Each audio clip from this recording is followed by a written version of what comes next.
어떤 날은 괜찮다고 넘긴 한마디가 마음속 깊은 곳을 건드려 하루를 무너뜨립니다. 타인의 무례함은 단순한 말투나 태도를 넘어 존재의 경계를 무너뜨리는 행위입니다. 그래서 우리는 그런 말을 들었을 때 쉽게 상처받고 스스로를 의심하게 됩니다. 칸트는 인간은 목적 그 자체로 대우받아야 한다고 말했습니다.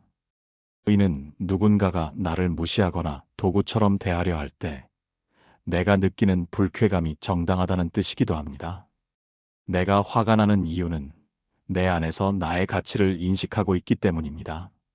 나의 감정은 그 무례한 말을 거절하는 본능이고 나의 본질은 외부의 평가로 결정되지 않습니다. 살면서 우리는 우리를 미소짓게 하는 사람도 만나지만 아무렇지 않게 우리를 깎아내리는 사람도 만납니다. 가볍게 던진 말처럼 보이지만 그 말에는 분명한 의도가 숨어 있습니다. 그 정도는 그냥 웃고 넘기지 그래라며 당신의 감정을 가볍게 치부하고 넌 원래 그런 스타일이잖아 라며 당신을 특정한 틀에 가두려 합니다. 그 말들 속에서 우리는 종종 자신을 작게 만들고 진짜 그런 사람인가 싶어 스스로를 의심하게 됩니다. 그러나 우리의 가치는 타인의 시선이나 말에서 비롯되지 않으며 오직 우리가 스스로에게 부여하는 것입니다. 누군가가 당신을 무시했을 때 그것이 당신의 본질을 말해주는 것이 아니라 그 사람의 무례함을 드러내는 거울일 뿐입니다. 한 동료가 가볍게 웃으며 말합니다. 넌 원래 좀 느리잖아. 그 순간 당신은 설명할 수 없는 불편함을 느끼고 그냥 넘기기엔 마음이 자꾸 거슬립니다. 그 말은 단지 농담이 아니라 당신의 위치를 규정하려는 시도입니다. 그러나 당신은 해석될 수 없는 고유한 존재이며 어떤 정해진 틀에도 갇혀선 안 됩니다. 그러니 그 말을 들었을 때 내가 뭘 잘못했지라는 질문보다 그 말은 나를 위한 말일까 아니면 나를 통제하려는 말일까라고 묻는 게 중요합니다. 당신의 자리를 지키는 건 바로 그 해석의 방식입니다. 사람들은 당신에게 이렇게 말할지도 모릅니다. 너무 예민하다고, 그냥 웃고 넘기라고, 별 뜻 없었다고. 그러나 우리는 압니다. 그 말이 가진 무게로 인해 스스로가 얼마나 흔들었는지를. 무시는 감정의 문제가 아니라 존재의 존엄에 대한 침범입니다. 그래서 우리는 자주 무너지지만 동시에 다시 일어설 힘도 갖고 있습니다. 당신의 가치는 결코 작지 않습니다. 그 어떤 무례함도 당신의 빛을 가릴 수 없고 그 어떤 시선도 당신의 본질을 바꿀 수 없습니다. 당신은 당신의 이름으로 충분합니다. 오늘도 당신은 그 자체로 의미 있고 존중받아야 할 존재입니다. 살면서 가장 흔하게 마주치는 감정 중 하나는 시선입니다. 누가 나를 어떻게 바라보는지 그 눈빛 하나 말투 하나에 마음이 무너지고 때로는 스스로가 작아집니다. 괜찮은 줄 알았던 마음도 누군가의 단순한 표정 변화 하나에 흔들립니다. 이렇게 우리는 타인의 시선을 통해 나를 정의하려고 합니다. 하지만 실존주의 철학은 여기에 질문을 던집니다. 정말 타인의 시선이 나의 본질을 결정할 수 있는가? 장폴 사르트르는 인간의 본질은 선천적으로 주어진 것이 아니라 자신이 스스로 만들어가는 것이라고 말했습니다. 사람은 본질 이전에 존재하며 그 존재를 통해 스스로 의미를 만들어갑니다. 누가 뭐라 하든 어떤 말이 나를 규정하려 하든 결국 나의 본질은 내가 만들어간다는 말입니다. 그렇다면 왜 우리는 그 시선에 이토록 취약할까요? 그것은 우리가 존중받고 싶은 마음을 갖고 있기 때문입니다. 인정받고 싶고 사랑받고 싶고 받아들여지고 싶은 마음. 그 마음 자체는 결코 나쁜 것이 아니지만 그 마음을 근거 없는 타인의 시선에 맡겨버릴 때 우리는 쉽게 흔들리는 존재가 됩니다. 스스로를 정의할 힘을 바깥에 넘겨준다는 건 결국 나의 중심을 놓아버리는 일이기도 합니다. 타인의 시선은 존재의 거울이 아니라 그저 하나의 굴절된 상일 뿐입니다. 어떤 이는 나를 무시하고 어떤 이는 나를 과대평가하며 또 어떤 이는 나를 전혀 이해하지 못합니다. 그런데도 우리는 그들 모두의 시선을 모아 그 안에서 진짜 나를 찾으려 합니다. 그러나 그럴수록 나는 나에게서 멀어지고 결국 스스로가 낯설어집니다. 그렇게 우리는 타인의 시선으로 만들어진 자화상 안에서 살아가게 됩니다. 여기서 중요한 건 자기 확언입니다. 나는 나로 충분하다. 나는 지금의 나를 인정할 수 있다. 이 말은 단순한 위로가 아닙니다. 철학적으로도 단단한 뿌리를 가진 선언입니다. 실존주의가 말하는 인간의 주체성, 칸트가 강조한 인간의 존엄성과 목적성, 그리고 스토아 철학이 추구한 내면, 중심의 삶이 이 문장에 응축되어 있습니다. 타인의 시선이 어떻게 흔들리든 나의 중심은 나 자신에게 있다는 뜻입니다. 자기 확언이란 나는 괜찮다라고 외치는 것이 아니라 나는 나를 알아간다는 고요한 선언입니다. 그 선언은 작은 속삭임처럼 들릴지 몰라도 그 안에는 강력한 중심이 있습니다. 타인의 시선이 흔들릴수록 우리는 나를 더 단단히 붙들어야 합니다. 내가 누구인지, 어떤 삶을 살아가고 싶은지, 나의 기준이 어디에 있는지를 분명히 해야 합니다. 어떤 말이 나를 흔들어도 나는 중심으로 다시 돌아오는 연습을 해야 합니다. 그것이 자기 확언이며 그것이 삶을 내가 이끌어가는 방식입니다. 당신은 누군가의 기준에서 미흡해 보일 수 있습니다. 하지만 그 기준은 당신이 만든 것이 아닙니다. 누군가의 잣대에 맞춰 스스로를 깎아내릴 필요는 없습니다. 당신은 지금 이 모습 그대로 누군가의 평가 없이도 존엄한 존재입니다.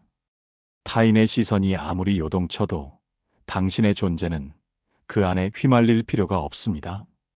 당신은 이미 충분합니다. 때로는 한마디가 필요합니다.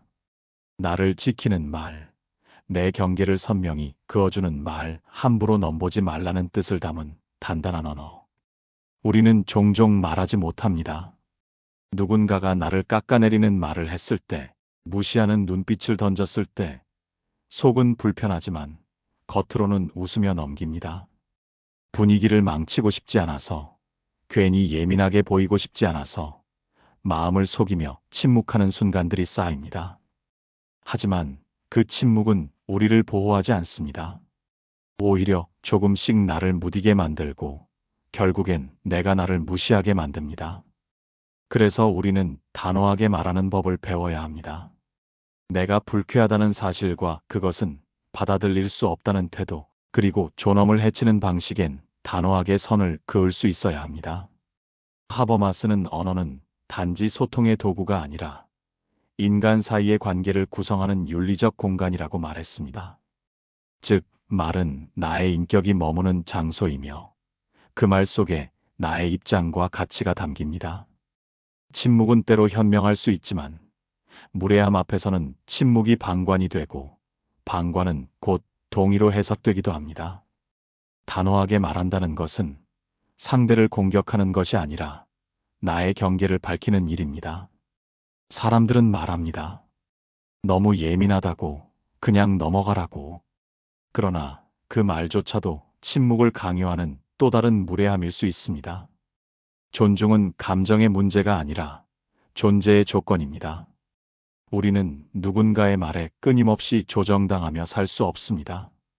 그때그때 감정을 적절히 표현하는 것은 미성숙함이 아니라 관계 안에서 나를 지키기 위한 건강한 방식입니다.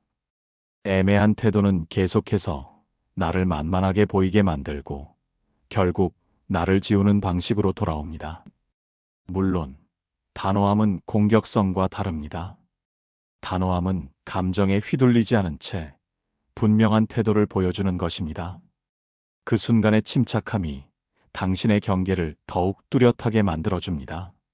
무례한 사람 앞에서 할 말을 한다는 건 그 사람을 제압하는 것이 아니라 나의 자리를 지키겠다는 선언입니다. 이는 겉으로는 작아 보일지 몰라도 내면에서는 아주 큰 전환점이 될 수 있습니다. 말은 관계를 움직이는 핵심입니다. 말 한마디로 무시를 멈추게 할 수 있고 말 한마디로 나를 다시 중심에 세울 수 있습니다. 말하지 않으면 상대는 모릅니다. 모른 채 계속 넘어서고 무시하고 그 선을 밟게 됩니다. 우리는 분명히 말해야 합니다.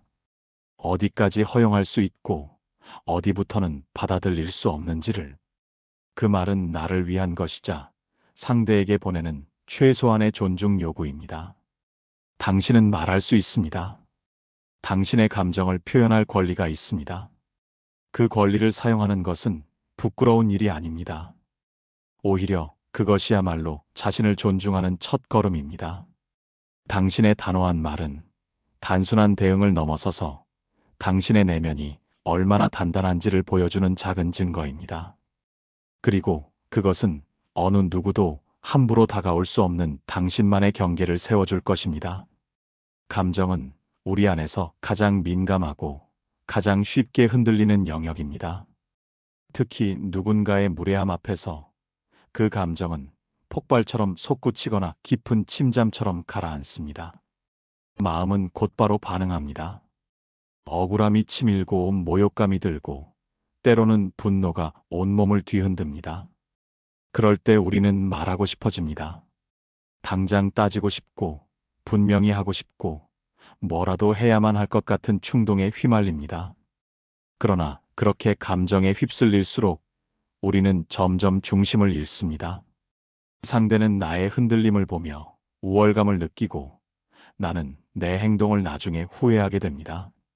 스토아 철학자들은 외부 사건이 우리를 아프게 만드는 것이 아니라 그 사건을 해석하는 우리의 판단이 고통을 만드는 것이라 했습니다. 즉, 누가 나를 무시했기 때문에 내가 상처받는 것이 아니라 내가 그 무시를 상처라고 받아들이는 순간 감정이 발생한다는 것입니다. 감정에 휘둘리지 않는다는 건 그 감정을 느끼지 말라는 것이 아닙니다. 그 감정을 있는 그대로 인식하고도 반응을 선택할 수 있는 힘을 갖는다는 뜻입니다. 우리는 타인의 말 한마디에 휘둘릴 수 있습니다. 하지만 그 말에 반응할지 말지는 결국 우리의 선택입니다. 감정적으로 반응하는 건 어쩌면 자연스러운 일입니다. 하지만 그 자연스러움이 나를 해치고 나를 작아지게 한다면 우리는 그 본능을 잠시 내려놓을 줄도 알아야 합니다. 평정심은 절제가 아니라 자유입니다. 흔들리는 감정 속에서도 나는 나를 잃지 않는다는 자유, 상대의 말에 내 상태를 맡기지 않는다는 자율성, 그것이야말로 진짜 내면의 힘입니다. 니체는 이런 감정을 위상티망이라 불렀습니다. 억눌린 감정이 해소되지 못하고 안으로만 파고들어 증오와 피해의식으로 뒤틀리는 상태입니다. 감정적으로 대응하고 제대로 풀지 못하고 억울함만 품고 살아가는 사람은 결국 자신을 소진시키고 맙니다. 그래서 우리는 감정을 조절하는 것이 아니라 감정을 건강하게 흐르게 해야 합니다. 억누르지 말고 끌어오르지도 말고 그 감정을 이해하고 선택하는 법을 익혀야 합니다. 무례함 앞에서 가장 강력한 대응은 침착함입니다. 흥분하지 않고 흔들리지 않고 평온한 얼굴로 그건 좀 불편하네요 라고 말할 수 있는 태도. 그것은 방어를 넘어 단단한 자기 확신의 표현입니다. 때로는 말보다 무반응이 더 강력할 때도 있습니다. 그들의 무례함에 아무런 반응도 보이지 않을 때 그들은 당황합니다. 기대한 감정 반응이 없기에 조종할 실마리를 잃게 되니까요. 그렇게 우리는 다시 주도권을 갖게 됩니다. 감정은 나를 흔들 수 있어도 나를 대신에 행동하게 만들 수는 없습니다. 그 선택은 언제나 내 몫입니다. 흔들리지 않는 마음이란 무감각하거나 차가운 마음이 아닙니다. 오히려 너무 잘 느끼기에 그 감정을 함부로 흘리지 않는 마음입니다. 감정을 쓰는데 신중하고 반응을 결정할 때 주도권을 놓지 않는 마음. 그것이야말로 감정에 휘둘리지 않는다는 진짜 용기입니다. 타인의 무례함은 예상할 수 없습니다. 그러나 그것에 어떻게 반응할지는 당신이 선택할 수 있습니다. 당신은 감정의 노예가 아닙니다. 당신은 감정의 주인입니다. 자존감은 단숨에 만들어지지 않습니다. 그것은 반복해서 스스로에게 들려주는 말로 날마다 조금씩 쌓아 올리는 성입니다. 우리는 스스로를 어떻게 말하고 어떻게 바라보느냐에 따라 아주 달라지는 존재입니다. 외부에서 들려오는 말들이 아무리 부정적이라 해도 내 안에서 반복되는 말이 긍정적이면 흔들리지 않을 수 있습니다. 그래서 자존감을 지키고 키워내는데 가장 중요한 도구는 자기 확언입니다. 나는 괜찮은 사람이다. 나는 내 삶의 주인이다. 나는 지금 이 모습으로도 충분하다. 이런 문장을 매일 자신에게 건네는 것이야말로 스스로를 다시 일으키는 가장 강력한 방법입니다. 철학적으로도 이는 깊은 뿌리를 가지고 있습니다. 실존주의는 인간이 이미 주어진 존재가 아니라 끊임없이 만들어가는 존재라고 보았습니다. 내가 누구인지, 어떤 가치를 지니는지, 그것은 남이 정해주는 것이 아니라 내가 선택하고 결정하는 것입니다. 그러므로 자존감은 주어지는 것이 아니라 세워가는 것입니다. 매일의 선택, 매일의 언어, 매일의 태도를 통해 나는 나를 새롭게 씁니다. 자존감은 그 글의 깊이이자 문장의 단단함입니다. 우리는 자주 자신을 깎아내립니다. 실수 하나에 스스로를 몰아세우고 비교 속에서 자꾸 부족하다고 느낍니다. 하지만 자존감이란 완벽함에서 비롯되는 것이 아닙니다. 오히려 불완전한 나를 있는 그대로 인정하고 그 위에 나의 삶을 차곡차곡 쌓아 올리는 태도입니다. 내가 조금 느려도 조금 서툴러도 여전히 가치 있는 존재라는 믿음. 그것이 자존감의 뼈대를 이루는 핵심입니다. 자기 확언은 마치 매일 아침 몸을 깨우듯 매일 내면을 일으키는 행위입니다. 나는 틀린 게 아니라 다를 뿐이다. 나는 실패한 것이 아니라 배우고 있는 중이다. 나는 작지만 계속 나아가는 사람이다. 이런 문장은 단순한 위로가 아니라 내 존재를 견고히 하는 선언이 됩니다. 한 번의 말이 아니라 매일의 반복이기에 그 힘은 점점 더 커집니다. 그것은 처음엔 어색할 수 있지만 꾸준히 쌓이면 마음의 중심이 됩니다. 칸트는 인간은 누구의 기준도 아닌 스스로의 존엄을 기준으로 삶을 살아야 한다고 보았습니다. 내가 나를 어떻게 대하느냐가 곧 나의 삶을 결정합니다. 자존감은 그 시작입니다. 스스로에게 인색하지 않고 매일 작은 성취와 따뜻한 말을 통해 나를 다정히 어루만지는 것. 그것이야말로 삶에서 가장 중요한 훈련입니다. 우리는 바깥에서 찾는 인정보다 안에서 시작되는 확신이 훨씬 더 단단하다는 걸 기억해야 합니다. 자존감은 근육과 같습니다. 쓰지 않으면 약해지고 반복하지 않으면 굳어버립니다. 하지만 자주 써주면, 반복해서 격려해주면 그건 언젠가 당신을 지탱하는 힘이 됩니다. 그러니 자신을 격려하는데 주저하지 마세요. 작게 이룬 일에 만족하고 스스로를 칭찬하세요. 오늘 하루를 잘 버틴 당신, 어제보다 조금이라도 나아가려는 당신, 아무리 작아도 그건 충분히 칭찬받아야 할 일입니다.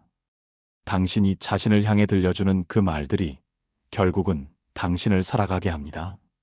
그 말들이 모여 자존감을 이루고 그 자존감이 당신을 세상 앞에 당당하게 세웁니다.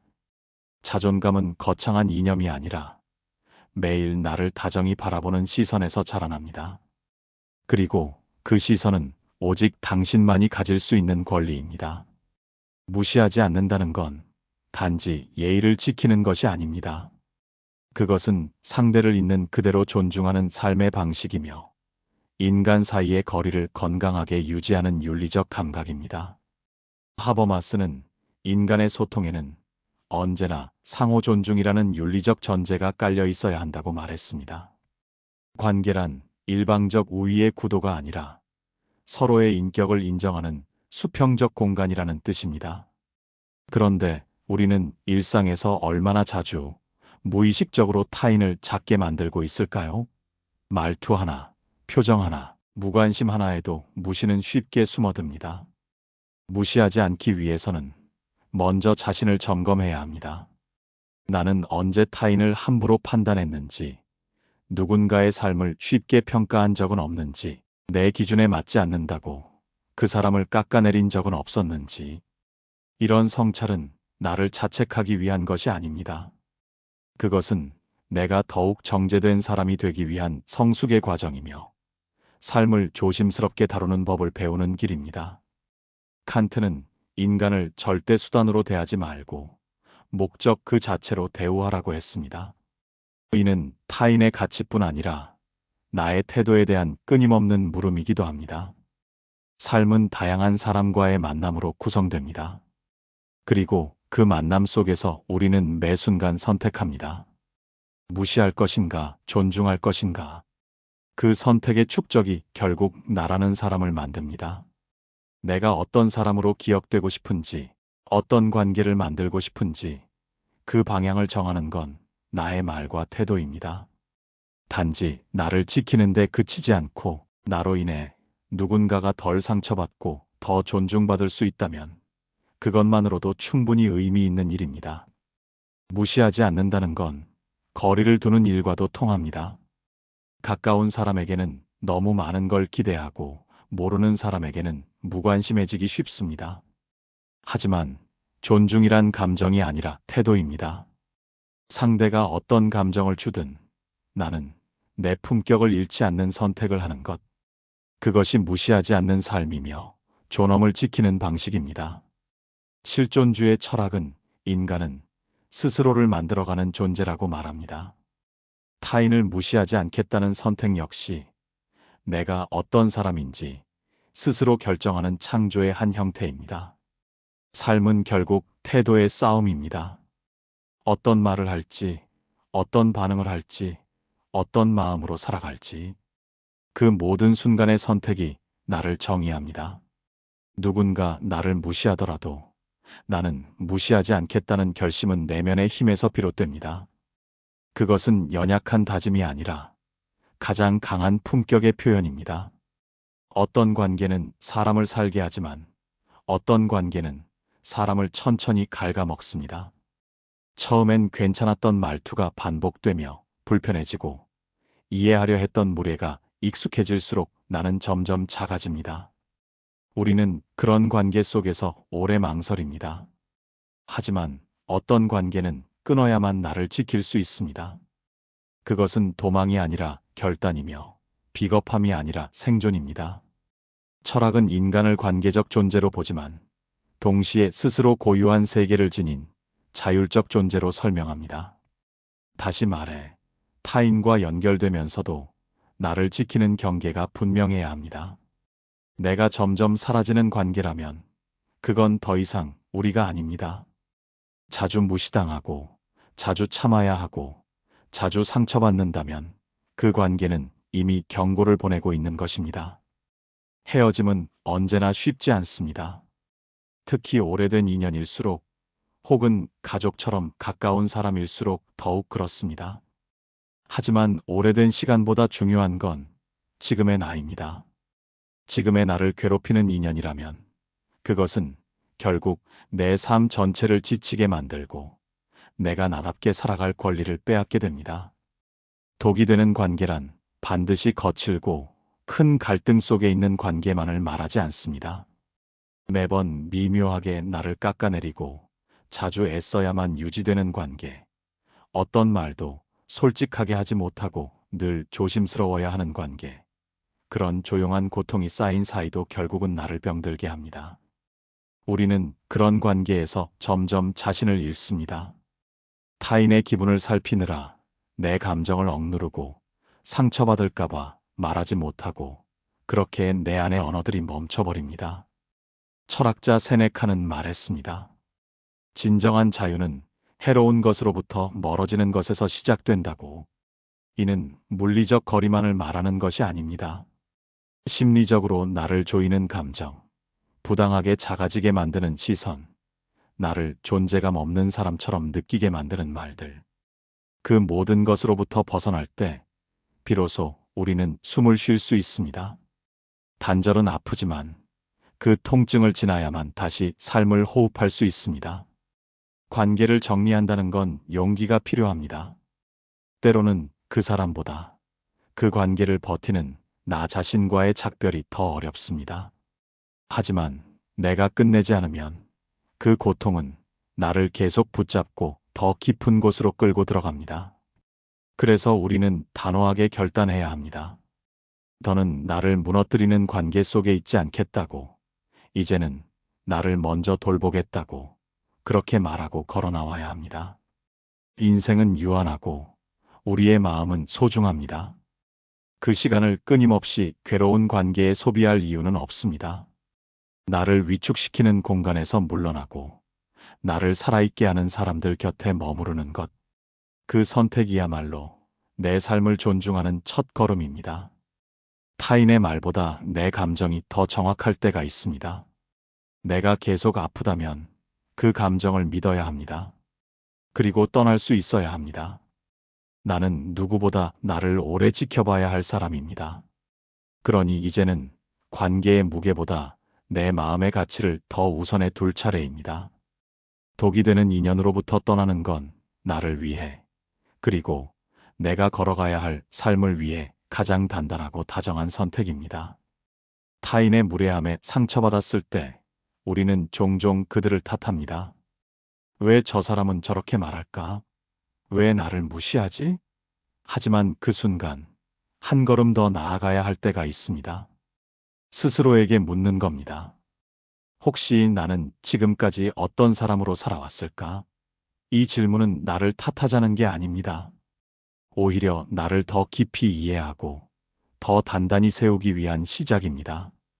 외부의 잘못을 지적하는 것은 쉽습니다. 그러나 내 안을 돌아보는 일은 용기가 필요합니다. 철학은 인간을 끊임없이 질문하는 존재로 봅니다. 특히 소크라테스는 너 자신을 알라는 말을 삶의 가장 중요한 과제로 삼았습니다. 그는 말했습니다. 스스로를 돌아보지 않는 삶은 살 가치가 없다고. 물론 이는 과격하게 들릴 수 있습니다. 하지만 그 말 속에는 간절함이 담겨 있습니다. 나를 모른 채 살아가는 삶이 얼마나 허망한지를 알았기에 그는 질문을 멈추지 않았던 것입니다. 그렇기에 우리도 물어야 합니다. 나는 나를 잘 알고 있는가? 나는 내 삶의 태도를 충분히 성찰하고 있는가? 가끔은 무시당하는 상황이 반복될 때 나의 말투나 행동을 점검해 볼 필요도 있습니다.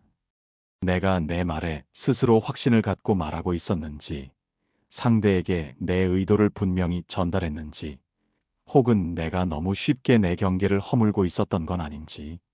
물론 무례한 사람의 행동은 어디까지나 그들의 몫입니다. 그러나 나의 태도나 말투가 스스로를 작게 만들고 있었다면 우리는 그것을 인지해야 합니다. 감정에만 머무르지 않고 그 감정이 발생한 구조를 들여다보는 힘. 그것이 성찰의 시작이며 내면을 키우는 시간입니다. 실존주의는 인간에게 가능성의 존재라는 이름을 붙여주었습니다. 지금 내가 어떤 모습이든 그것이 곧 나의 전부는 아니며 나는 계속해서 변화할 수 있다는 믿음이 그 바탕입니다. 그러므로 나를 점검한다는 건 나를 부정하는 것이 아니라 나를 더 나아가게 하려는 다정한 관심입니다. 어떤 말투를 고쳐볼 수 있을지, 어떤 관계에서 내가 자주 침묵하고 있는지를 인식하는 일. 그렇게 우리는 나를 조금씩 다듬고 성장시킬 수 있습니다. 이 모든 과정은 오히려 나를 무시한 사람들에게 휘둘리지 않기 위한 힘이 됩니다. 나는 내가 어떤 사람인지 알고 있고 어떻게 변화하고 싶은지도 알기에 더 이상 그들의 말에 쉽게 흔들리지 않습니다. 자기 점검은 나를 작게 만들지 않습니다. 오히려 나를 더 정제된 사람으로 만들어줍니다. 단단하지만 유연하게, 조심스럽지만 분명하게. 그렇게 나는 나를 살아냅니다. 결국 삶은 내가 나에게 묻는 질문의 깊이만큼 성장합니다. 삶에는 지켜야 할 선이 있습니다. 그 선은 타인을 향해 그어지는 동시에 나 자신에게도 필요한 경계입니다. 모든 관계가 나를 풍요롭게 하진 않습니다. 때로는 가까운 사이일수록 더 많은 무례가 스며들고 오래된 인연일수록 더 쉽게 내 경계를 허물려 합니다. 하지만 그럴수록 우리는 분명히 해야 합니다. 어디까지가 함께 걸을 수 있는 거리이며 어디부터는 나를 위한 공간인지. 경계를 세운다는 건 상대를 거절하는 것이 아니라 나의 삶을 지키겠다는 결심입니다. 이별은 언제나 어렵습니다. 우리는 익숙함에 기대고 추억에 매이고 아직 남아있는 정에 흔들립니다. 하지만 진짜 나를 지키기 위해서는 때로는 사랑보다 단호함이 필요합니다. 철학자 루소는 사람은 자유로 태어났지만 많은 경우 자신이 만든 사슬에 묶여 산다고 했습니다. 그 사슬이 때로는 관계일 수 있습니다. 나를 존중하지 않는 말투, 반복되는 침묵의 강요, 늘 내가 먼저 맞춰야만 유지되는 균형. 이런 관계는 언젠가 나를 소진시킵니다. 그때 우리는 용기 내야 합니다. 끝내는 것 또한 선택이고 보호라는 이름의 결단이라는 걸 기억해야 합니다. 삶을 지키는 경계는 스스로 세워야 합니다. 누구도 나를 대신해 그것을 정해주지 않습니다. 이 정도는 괜찮겠지, 한 번쯤은 넘어가도 되겠지 하는 타협은 결국 나의 감정을 무디게 하고 내 안의 목소리를 지워버립니다. 반복되는 무시, 지속되는 방관, 설명되지 않는 불편함이 있다면 그것은 이미 경고입니다. 더는 참고 견디지 말고 이제는 거리를 둘 시간입니다. 마음은 공간과 같습니다. 숨 쉴 틈 없는 관계 속에서는 자존감도 감정도 병들 수밖에 없습니다. 용기 있는 이별은 비난이 아니라 정리입니다. 그것은 누군가를 벌주는 행위가 아니라 나의 존엄을 회복하는 작업입니다. 이 결정을 내리는데 필요한 것은 이성만이 아닙니다. 자신을 아끼는 감정, 자기 가치를 지켜내고 싶은 마음, 그것이야말로 가장 강한 판단의 근거가 됩니다. 경계는 멀어지기 위해 필요한 것이 아니라 건강하게 함께 있기 위해 필요한 구조입니다. 그러나 상대가 그 경계를 무너뜨릴 때마다 나는 조금씩 부서지고 있다면 더는 그 곁에 머물 이유가 없습니다. 철학은 고통스러운 선택일지라도 나 자신을 부정하지 않는 길을 선택하라고 말합니다. 존재를 지우는 방식의 타협은 결국 나를 잃게 만들기 때문입니다. 그러니 우리는 이제 묻지 말아야 합니다. 이 관계를 끊으면 상대가 어떻게 생각할까? 대신 이렇게 물어야 합니다. 이 관계를 이어가면 나는 얼마나 더 나를 잃게 될까? 나의 감정을 존중하는 일이 곧 나를 지키는 일이라는 걸 기억해야 합니다. 관계를 정리한다는 건 끝을 선언하는 일이 아니라 나를 되찾는 출발입니다. 나는 나에게 더 다정해져야 합니다. 내가 살아가야 할 하루하루가 더 이상 상처에 잠식당하지 않도록, 더 이상 눈치로 하루를 버티지 않도록. 그 선택은 누구도 대신해 줄 수 없는 일이며 당신만이 내려야 할 용기 있는 결정입니다. 삶은 무언가를 끝냄으로써 비로소 새로 시작됩니다. 당신이 떠난 자리에 공허함이 잠시 남을 수는 있지만 그 자리엔 곧 빛과 숨, 새로운 사람과 평온이 들어올 것입니다. 나를 잃지 않는 관계, 나를 더 나답게 만들어주는 사람들, 그들에게 내 시간을 쓸 수 있도록 우리는 과감해져야 합니다. 이별은 끝이 아니라 선택의 자유입니다. 그 자유를 통해 당신은 더 단단해질 것입니다. 살다 보면 수많은 감정의 파도에 휩쓸립니다. 누군가의 말 한마디에 하루가 무너지고 예상치 못한 태도에 마음이 푹 꺼지며 차마 표현하지 못한 상처에 혼자 잠 못 드는 날이 반복됩니다. 우리는 그렇게 흔들립니다. 그러나 중요한 건 흔들리는 순간에도 완전히 무너지지 않는 마음을 갖는 일입니다. 중심을 잃지 않는 단단한 내면. 그것은 태어날 때부터 주어진 것이 아니라 삶을 살아가며 조금씩 만들어가는 것입니다. 우리는 모두 누군가에게 말없이 무시당했던 기억이 있습니다. 설명해도 받아들여지지 않았고, 애써도 알아주지 않았고, 분명히 불쾌했는데도 아무 말도 하지 못했던 순간들이 있었습니다. 그럴수록 우리는 침묵 속에서 자신에게 말 걸기 시작합니다. 나는 괜찮은 사람이다. 나는 나를 지킬 자격이 있다. 나는 그 어떤 시선에도 내 존재를 내어주지 않겠다. 이 단순한 확언들이 반복되며 당신의 내면을 조금씩 다시 세웠을 것입니다. 흔들리지 않는다는 건 무감각해지는 것이 아닙니다.